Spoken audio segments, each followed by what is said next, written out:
Oi, pessoal, bom dia. A paz seja com todo mundo. A gente vai hoje para a nossa terceira aula da EBD dos Jovens online e espero que esteja aí tudo bem com vocês. E vamos começar então. Bom, hoje para a gente conversar, eu trouxe uma palavra que está em Filipenses 2, do 3 ao 13. Eu vou ler agora no começo e depois a gente conversa. Então, Filipenses 2, no número 3, versículo 3. Não façam nada por interesse pessoal ou vaidade, mas por humildade, cada um considerando os outros superiores a si mesmo, não tendo em vista somente os seus próprios interesses, mas também os dos outros. Tenham entre vocês o mesmo modo de pensar de Jesus Cristo, que, mesmo existindo na forma de Deus, não considerou o ser igual a Deus algo que deveria ser retido a qualquer custo. Pelo contrário, ele se esvaziou, assumindo a forma de servo e tornando-se semelhante aos seres humanos. E reconhecido em figura humana, ele se humilhou, tornando-se obediente até a morte e morte de cruz. Por isso, também Deus o exaltou sobremaneira e lhe deu um nome que está acima de todo nome, para que ao nome de Jesus se dobre todo o joelho, nos céus, na terra e debaixo da terra, e toda língua confesse que Jesus Cristo é o Senhor, para a glória de Deus Pai. Assim, meus amados, como vocês sempre obedeceram, não só na minha presença, porém muito mais agora na minha ausência, desenvolvam a sua salvação com temor e tremor. Eu vou ler até aí por enquanto. Gente, aqui então, Filipenses, né, foi Paulo que escreveu. Nessa época ele estava preso por causa de Jesus, né, por causa de pregar o evangelho. Se a gente for ler um pouquinho para trás, ali no capítulo 1, no versículo 12 e 13, explica isso, que Paulo estava preso por conta disso. E mesmo preso, ele ainda escrevia essas cartas, né, para as igrejas, ele ainda pregava o evangelho. E aí, qual que é a mensagem que a gente vê nesse texto? Primeiramente, no primeiro versículo, já que a gente leu, que é o número 3, ele fala: Não façam nada por interesse pessoal ou por vaidade, mas por humildade. Então, qual que é a palavra desse versículo, desse capítulo que eu vim trazer hoje? A gente, principalmente, né? É uma das principais partes. Sermos humildes, considerando os outros superiores a nós mesmos, tendo em vista o interesse coletivo e não só o nosso. O que ele fala? Sejam humildes, considerem o irmão de vocês superior a vocês. Por quê? Porque a gente tem, às vezes, uma mania de querer inflar o nosso ego, né? De querer achar que a gente é melhor em tudo, de querer achar que a gente tem razão em tudo, que a gente é dono da verdade, que a gente não erra, que só o nosso irmão, de repente, só as pessoas que a gente convive, que tá errado. Então, Paulo ele começa falando: sejam humildes, né? Reconheçam o erro de vocês e considerem o irmão de vocês superior a vocês mesmos. Porque a gente tem esse péssimo hábito de desdenhar dos nossos próximos, né? De tratar com desdém. O que é isso? Indiferença. Da gente achar que a gente é melhor que a outra pessoa, né? E quando a Bíblia fala pra gente amar o nosso próximo, né, como Cristo amou a igreja, seria dando a vida pelo nosso próximo. Então, para poder fazer isso, a gente não pode achar que a gente é o centro do universo, né? Que a gente está sempre certo e que a gente é melhor que o nosso irmão. Até porque fazendo isso, a gente começa a julgar o nosso irmão. E aí, continuando, gente, falando sobre isso também, a gente, o ser humano, né, tem tendência ao individualismo, ao ego, ao pensar em mim mesmo, né, e não nos outros. E é até engraçado, porque nessa época agora de quarentena, a gente tá doido, né, para se reunir, para conversar, para ter essa comunhão que às vezes a gente não dava valor antes, né? E Deus, ele criou o ser humano para ser um grupo, não para ser individual. Ele criou os seres humanos para viver, né, em grupo, para viver em comunhão, e não para viver sozinho, não para viver individual. E a gente às vezes acabou esquecendo disso, né? E a gente reflete isso nas nossas atitudes todos os dias. Quando a gente se acha melhor que o outro, quando a gente pensa só na gente mesmo, só no nosso próprio bem, e acaba esquecendo de quem está do nosso lado. A gente acaba agindo com individualismo. E não é isso que Deus criou a gente para ser, né? Ele criou a gente também para viver em grupo, para ajudar o nosso irmão, né? Para um ajudar o outro. E aí, Paulo, ele vai explicar que para conseguir realizar isso, como que eu faço, né?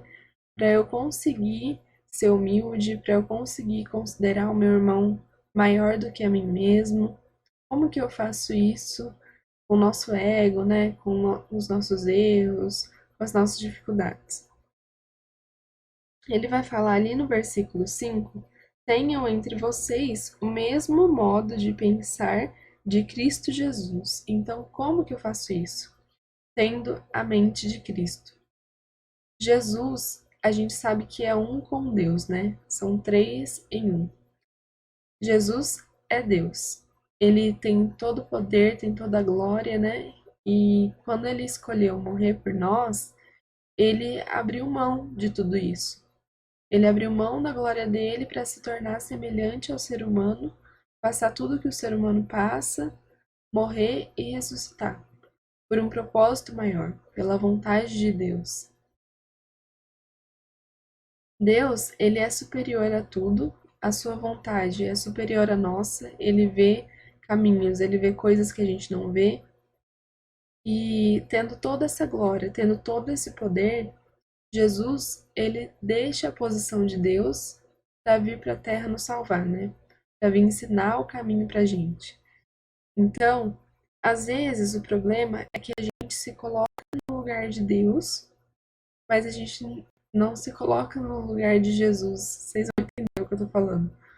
Por exemplo, a gente quer se pôr no lugar de Deus de julgar o nosso próximo, e não é o nosso papel, né? Mas a gente faz muito isso. A gente quer determinar quem tá certo, quem tá errado, quer apontar o dedo, né?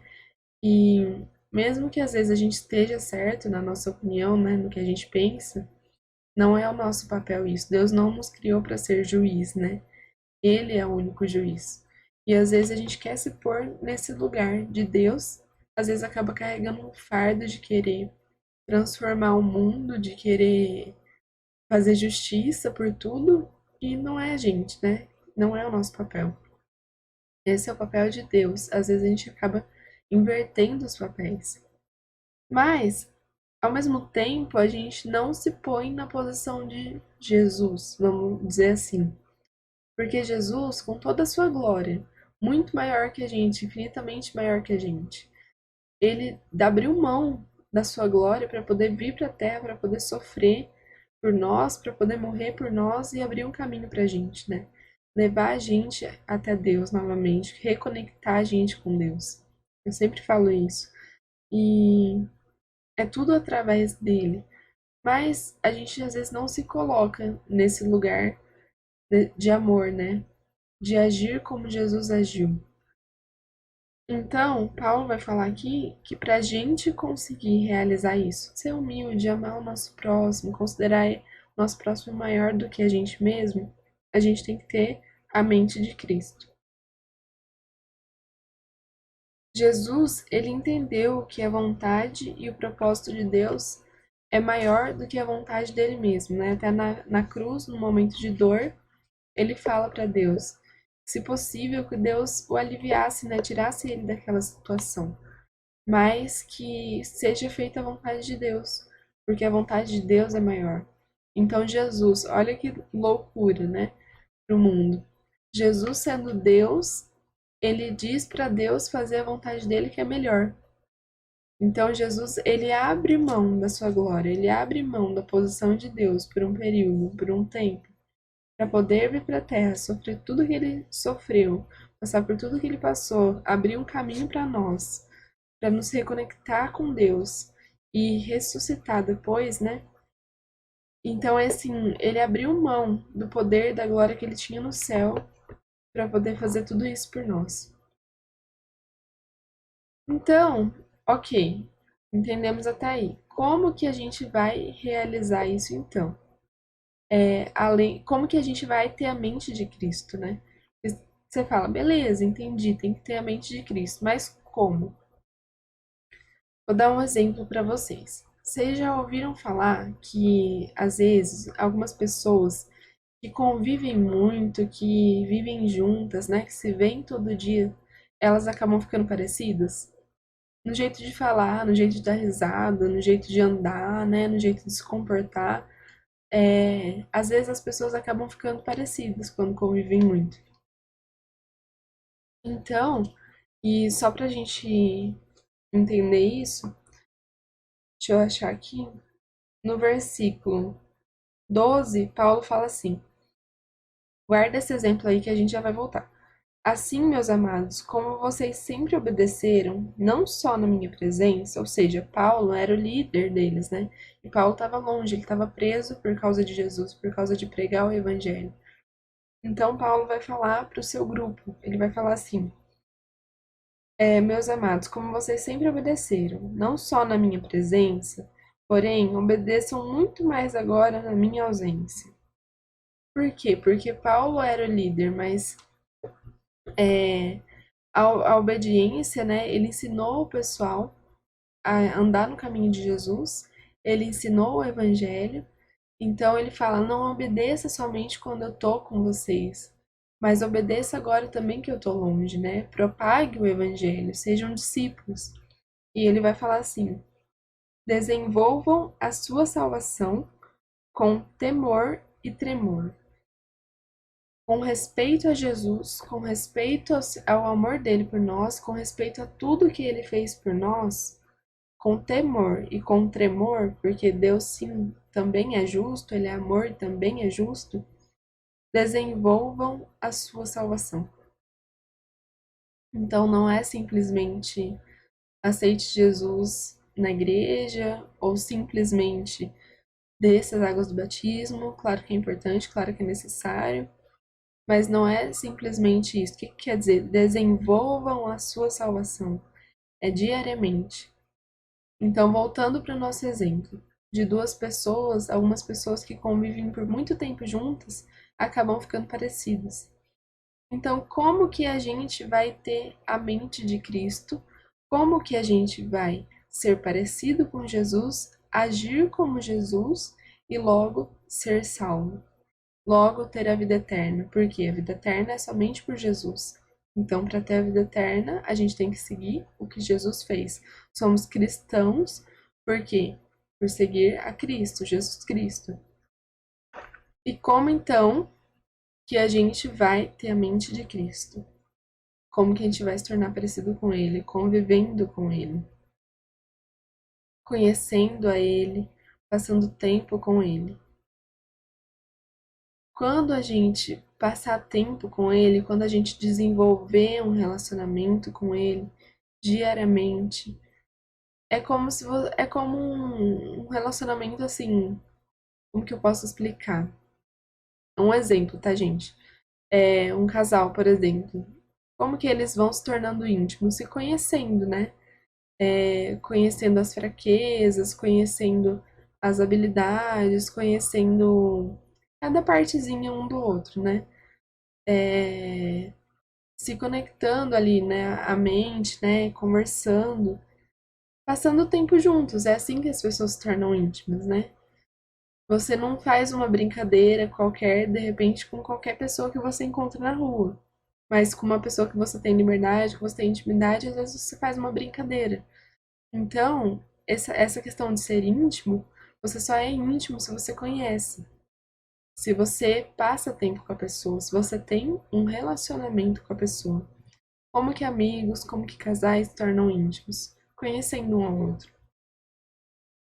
Então, to, toda a chave disso para a gente conseguir ser humilde, para a gente conseguir amar o nosso irmão, para a gente conseguir fazer o bem nessa terra, propagar a luz nessa terra, a luz que é a palavra de Deus. Como que a gente faz isso? Somente tendo um relacionamento com Jesus, somente conhecendo a Ele profundamente, somente sendo íntimo dele, né? E é nesses momentos de relacionamento, nesses momentos que a gente passa com Jesus, que, como diz a Bíblia, que quando ela compara, né, Deus com um oleiro e a gente como um vaso.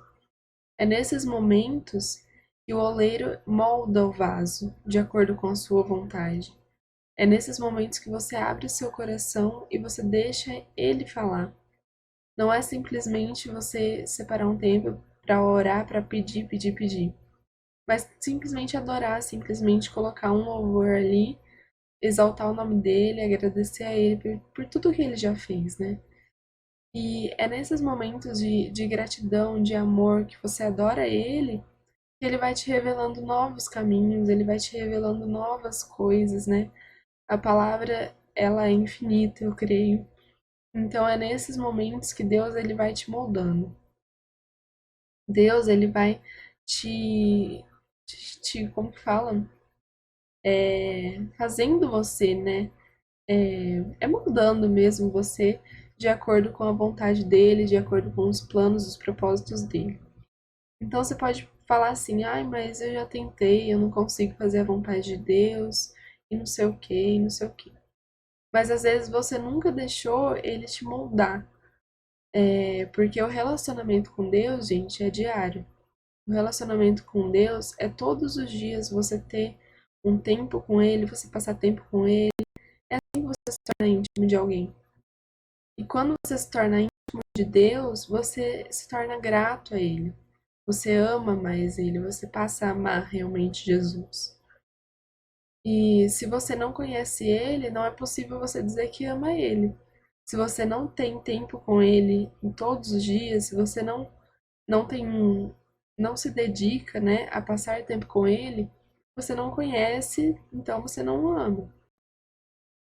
Então assim, a gente precisa encher o nosso coração com o bem, com a palavra da vida, com a vida, né? E a gente só vai encher o nosso coração com isso se a gente encher ele de Jesus. Se a gente passar tempo com ele e encher ele da vontade de Deus. Encher ele de Jesus Cristo. Porque a gente é ser humano, a gente é muito falho. E se a gente passa todos os dias focado só nos nossos próprios interesses, só naquilo que a gente tem que fazer, naquilo que a gente tem que realizar, e não na vontade de Deus, que é maior, a gente nunca vai conseguir fazer a vontade dele, porque a gente está focado muito no nosso próprio umbigo.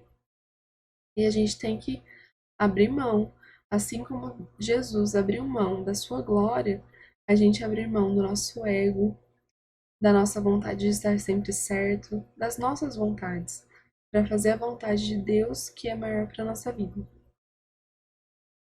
Por isso que Paulo, no versículo 12, ele vai dizer: desenvolvam a sua salvação. Desenvolvam diariamente, tenham um relacionamento com Jesus, tenham um relacionamento com Ele. E a gente não sabe quando Jesus vai voltar, mas pelos sinais a gente acredita que está próximo. Então, gente, permaneçam firmes, permaneçam adorando a Ele, permaneçam lendo a palavra dele, porque é através da palavra dele que vocês vão entender tudo que ele quer que vocês entendam, que vocês vão entender os mistérios da palavra dele. É tudo lendo a palavra dele, porque ele é a própria palavra. Quer conhecer Jesus? Conheça a palavra dele. E é isso então que eu queria deixar para vocês hoje. Essa foi a mensagem. Eu espero que possa edificar aí o coração de cada um. E qualquer dúvida aí, vocês me mandam lá no Whats ou deixa aqui embaixo também, vocês que sabem. Deus abençoe e até a próxima.